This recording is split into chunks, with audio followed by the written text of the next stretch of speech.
Hello and welcome back.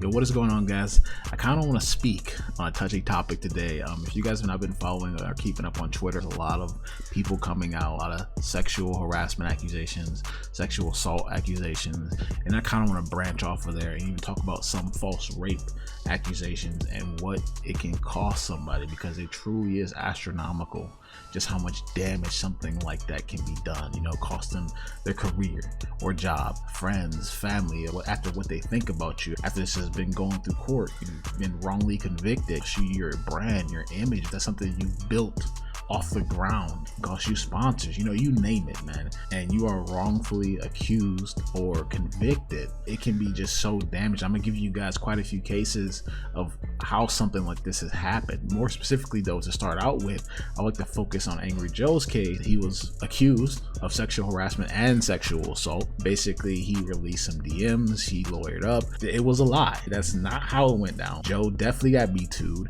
and I kind of want to speak on that. And then what are the consequences that should happen to this person? Because there is none right now.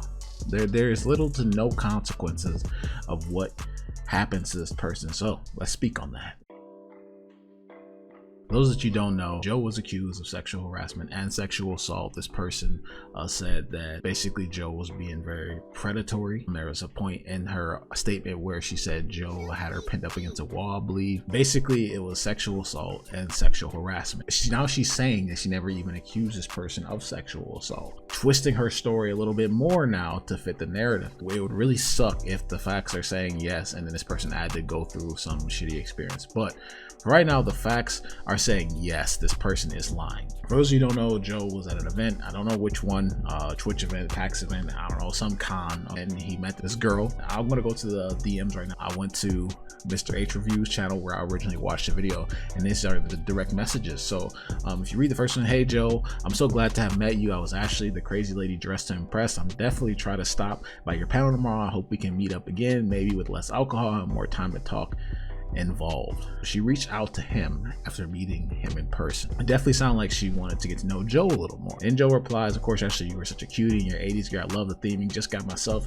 heading to bed now, and definitely see you at the panel, which I haven't prepared for at all. Will likely be a complete disaster, but maybe you can cheer me up if it sucks balls. So a little bit of flirtation going on, kind of innocent, maybe Joe was interested in this girl. She seemed like she was interested in him. Joe reached out to her. I believe he goes on to ask her to have dinner. I'm not about to go through all of this, guys. If you want to, I will link the article down below in the video, but gist of it is this was consensual. Later on, out comes this accusation, and Joe releases this statement saying that this is completely untrue, I'm lawyering up, and then he also released the DMs that what you guys are seeing here. It just looks flat out scummy, and the facts point to this person was lying. Now, with that in mind, if this person had got through and made Joe look like a scumbag, what could this have cost Joe? In my mind, it would cost him sponsors. His brand and image would be completely shattered.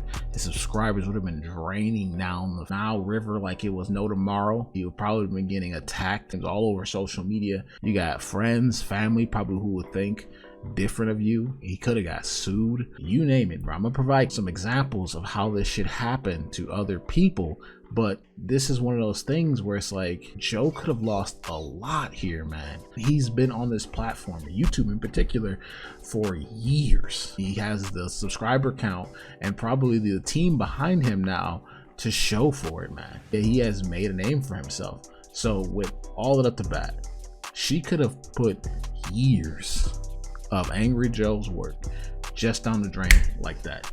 And this to me is just so fucked up, bro. So my question is, what should happen to these people? I'm gonna give you my opinion what I think should happen, but I also want to make this an open discussion of what you guys think should happen to this person.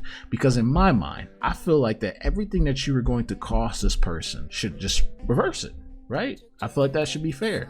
If you want to take this to the bank, you want to bite on this, everything this person was going to lose should just be flipped on your name, where he might be called a predator or have that as a felony, as far as sexual harassment or sexual assault on. Now realistically, I don't know how you would make that happen, but there should be some way to brand this person as a scumbag, because that's what you just try to do. You try to scum it up. You try to take everything this man owned. You try to just take his shit to the bank, drag his name through the mud, ruin his brand, ruin his image, ruin his character. All that turmoil and hit should just come right back your way.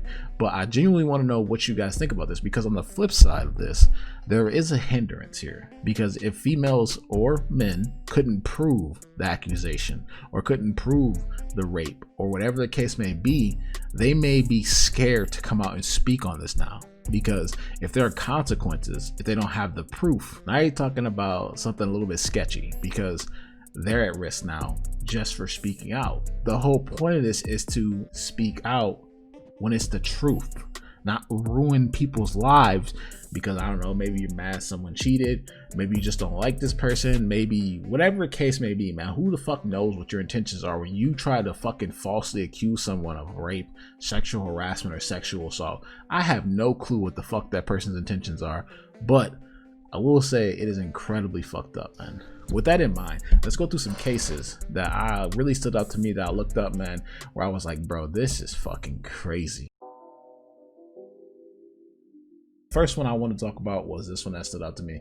This is a woman who falsely accused black athletes of rape gets 1-year sentence. I think this is big because a lot of this stuff, a lot of rape cases happen with athletes, man. There's a lot of times where athletes' names are completely dragged through the mud, hindered, ruined scholarships, their ability to just attain a degree, even in some cases, prison sentences, them being sued. Like, bro, it's bad. Nikki Jovino, 20, New York, was sentenced Thursday in Bridgeport Superior Court. She agreed to serve jail time when she pleaded guilty in June, just before jury selection was to begin, in a misdemeanor charge of falsely reporting an incident interfering with police. So she's not even getting jail time for actually accusing these two men of raping her. She's getting jail time because she interfered with the police. She lied to them. She accused two black athletes of raping her at a party, when later on police found out that this shit was consensual. She admits that it was consensual and that she was doing it to hide it from her boyfriend. She didn't want him to know that, or she was cheating. What happened to these two players? Both withdrew from school while facing possible discipline. These were scholarship athletes. One of them lost his football scholarship, according to the player's lawyer. Both players remain unidentified until Thursday, when Malik St. Hilaire came forward to speak at the sentencing in front of Jovino. The Connecticut Post reported Jovino rolled her eyes and smirked. She didn't even give a fuck, man. Like, that's sad, bro. But anyways, I went from being a college student to sitting at home being expelled with no way to clear my name. I just hope she knows what she has done to me. My life will never be the same. I did nothing wrong, but everything has been altered because of this. The past 2 years have been the most difficult of his life. He suffered depression, anxiety, and embarrassment while losing his football scholarship. He said he is now saddled with $30,000 in debt. $30,000 in debt, bro. Both players are considering suing Jovino in court. I would sue the shit out of her. So she cost these people all this shit, and you know what happened to her? She got 1 year in jail. It wasn't even for what she had wrongfully accused these people for, but it was for interfering with the police, slowing down what they had to do on a daily basis. That shit blows my mind. What I would like to see happen is that if there was some felony or something that you could attach to this person's name, so this is permanently stuck with this person, it doesn't go nowhere, right on your record. You can't run from this shit, you can't hide from this shit. It shows you what type of person you are, how scummy you are, and I hope that it like hinders you through life, because that's exactly what it's doing to this man right here. Brian Banks was another really big story. I mean, this guy was a fucking beast in high school, had scholarships from multiple universities. The gist of his story, man, was that he was in high school and he was accused of rape by an acquaintance named Juanita Gibson. A fateful day after she accused Banks of rape and kidnapping following a consensual sexual encounter on the school campus, it was Banks' words versus hers. She was not likely to change her story. After all, Gibson sued Long Beach Unified School District. The school's lax security provided an unsafe environment that led to a fraudulent rape. She would eventually receive a settlement of $1.5 million. Bro, she got $1.5 million out of the school for a fraudulent rape, bro. This girl was scheming, man.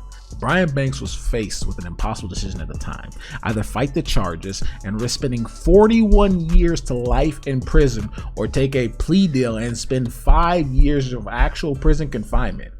That's your fucking option. Before this is proven to be a fake rape case. You get to do 41 years and try to fight this shit, or you just settle and take your 5, bro. Take your 5 years for doing nothing. Although it would be destroying his chance to go to college and play football, that ain't all it's gonna destroy, man. That's just the gist of it, okay? But let's start there. You know, lost his opportunity to play college ball and get an education, a lengthy probationary period, and a lifetime of registration as a sex offender. This shit has been stapled to his name for something that he didn't do. If something like this happens and this is proven to be fake, take that shit and staple it to their name now. Put this on their record. Every job that they apply for, everything they do in life, make sure this shit is stapled, stamped. I'm sorry. Make sure shit is stapled, stamped right next to their name. I mean, this shit actually pisses me off, bro, because this is you're ruining lives. But Banks chose the lesser of two evils when he pleaded no contest to the charges.